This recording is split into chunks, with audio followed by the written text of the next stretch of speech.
It was midnight. The desert was silent. Route 66 stretched ahead like a dark ribbon, disappearing into nothing. I was driving alone. No music. No phone calls. No distractions. Just the steady hum of the engine and the faint glow of the dashboard clock, 12:17 a.m. People call it a historic highway. A road of memories. But there are stretches of it that feel forgotten. Like the world erased them. I kept my eyes forward. Headlights cutting through darkness. Sand. Rocks. Empty space. Then I saw her. A figure on the roadside. Red dress. Bare feet. Long hair covering her face. At first I thought it was a sign. Or maybe a tree. Something stationary. But then it moved. Slowly. It raised a hand. Not waving. Not begging. Just signaling. Like a hitchhiker. My stomach tightened.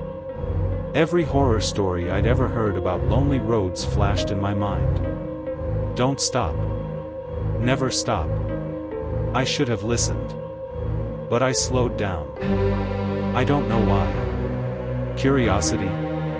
Pity? Or something else? I pulled over. Gravel crunched under the tires. I stared in the mirror. Empty. I opened the passenger door. Cold air rushed in. She got in. Silently. No thank you. No eye contact. Just sitting there. The air inside the car changed. It felt heavier. Colder. So cold I could see my breath. I glanced at her. Red dress. Pale skin. Her face turned away. Hair covering everything. Are you okay? I asked. No response. She just stared out the window. At nothing. I started driving again. Slowly. The road stretched ahead. Same desert. Same emptiness. After a minute, I tried again. Where do you need to go? She finally spoke. Her voice was soft. Distant. Back. Back where? To where it happened. I frowned. What happened? She didn't answer.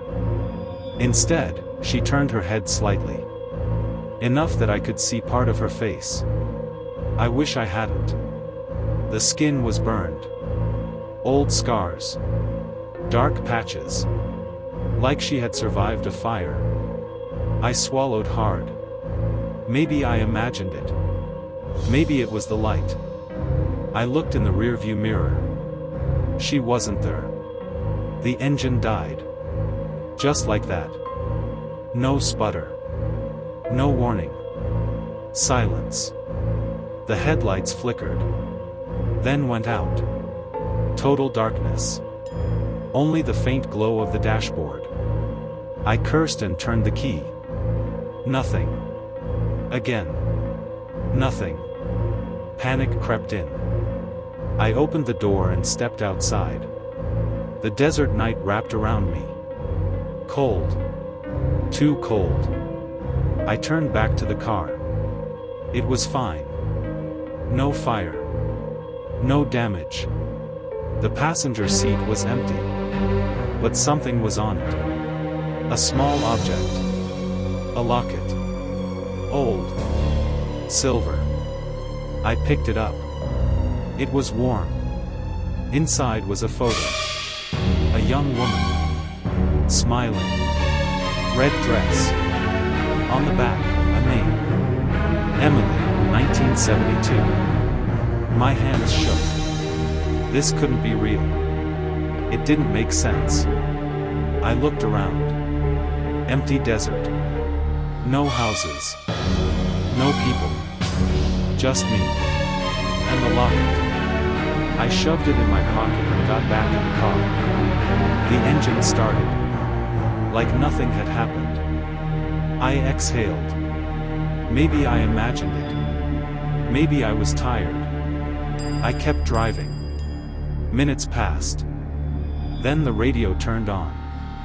Static. Then a voice. 911 operator.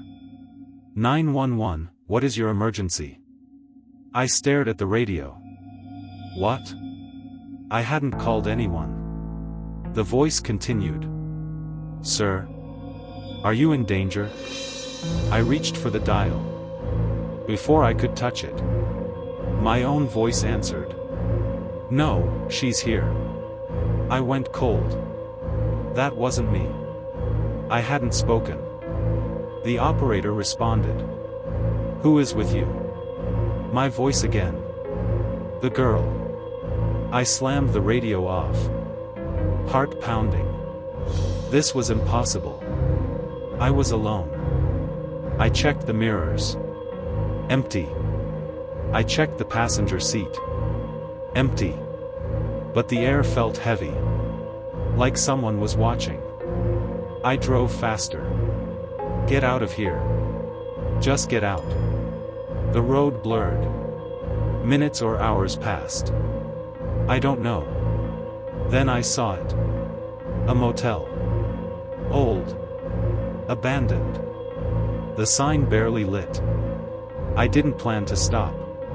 But something made me. I pulled in.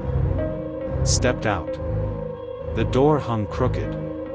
Inside, dust covered everything. No electricity. No sound. On the wall.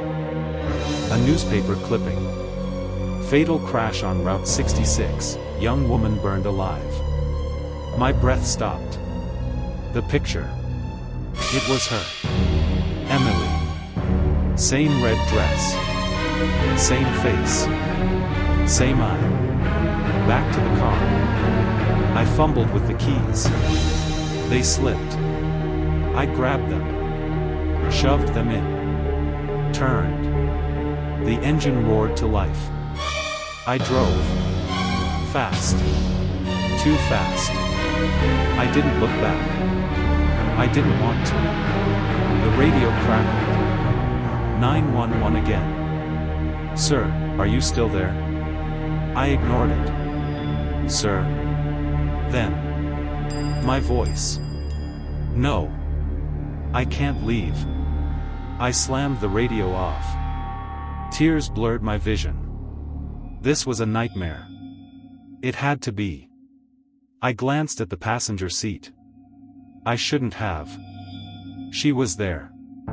Sitting. Looking at me. Her hand on mine. Cold. So cold. I screamed.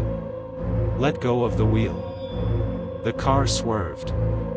I fought it. Straightened it. Breathe. Just breathe. I looked in the mirror. She smiled. Thank you. The words echoed. But her lips hadn't moved. I kept driving. Until dawn. When the sun finally rose. The seat was empty. No locket. No smell. No burn marks. Nothing. Just me. On the highway. Alone. I still drive sometimes. Late at night. And every now and then. I slow down. When I see a figure on the roadside. Red dress. Hand raised. I don't stop. I can't. Because some rides aren't meant to end.